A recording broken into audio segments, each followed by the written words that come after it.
రాష్ట్రంపై సూర్యుడు ప్రతాపం చూపిస్తున్నాడు. ఏప్రిల్ మొదట్లోనే ఎండ తీవ్రత పెరిగింది. గరిష్ట ఉష్ణోగ్రతలు నమోదవుతున్నాయి. 3-4 రోజుల్లో ఉష్ణోగ్రతలు సాధారణ స్థాయికి వచ్చే అవకాశం ఉందన్నారు ఐఎండీ అధికారులు. పలు జిల్లాలకు వర్ష సూచన చేశారు.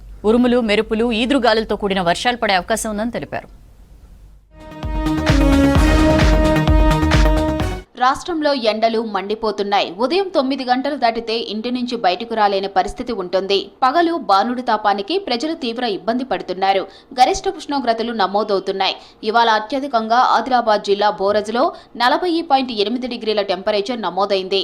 నల్గొండ జిల్లా పెద్దాపూర్లో 40.7, నిజామాబాద్ జిల్లా భీంగల్లో 40.5, మంచిర్యాల జిల్లా భీమారంలో 40.2 డిగ్రీల ఉష్ణోగ్రతలు నమోదయ్యాయి. జీహెచ్ఎంసీ పరిధిలో అత్యధికంగా నాగోల్లో 38.4 డిగ్రీలు ఉంది.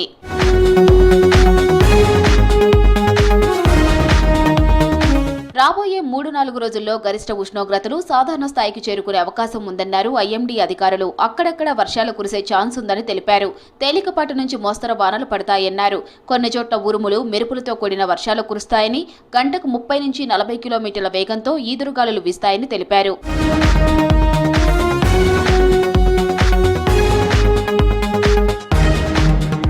వచ్చే 5 రోజులు పలు జిల్లాలకు వర్ష సూచన చేసింది వాతావరణ శాఖ. ఇవాళ రాత్రి, రేపు కొన్ని ప్రాంతాలకు ఎల్లో అలర్ట్ ఇచ్చింది. ఉమ్మడి ఆదిలాబాద్, నిజామాబాద్, మెదక్, సంగారెడ్డి, కామారెడ్డి జిల్లాల్లో వర్షాలు పడే ఛాన్స్ ఉందని తెలిపింది. రేపు ఈ జిల్లాలతో పాటు సిద్దిపేటకు అలర్ట్ జారీ చేసింది. రాష్ట్రంలో ఓవైపు ఎండలు, మరోవైపు వానలతో భిన్న వాతావరణం ఉంటుంది. అత్యధిక ఉష్ణోగ్రతలు నమోదవడంతో పాటు వర్షాలు కురుస్తున్నాయి. అకాల వర్షాలకు జిల్లాలో పంట తడిసి రైతులు తీవ్రంగా నష్టపోతున్నారు.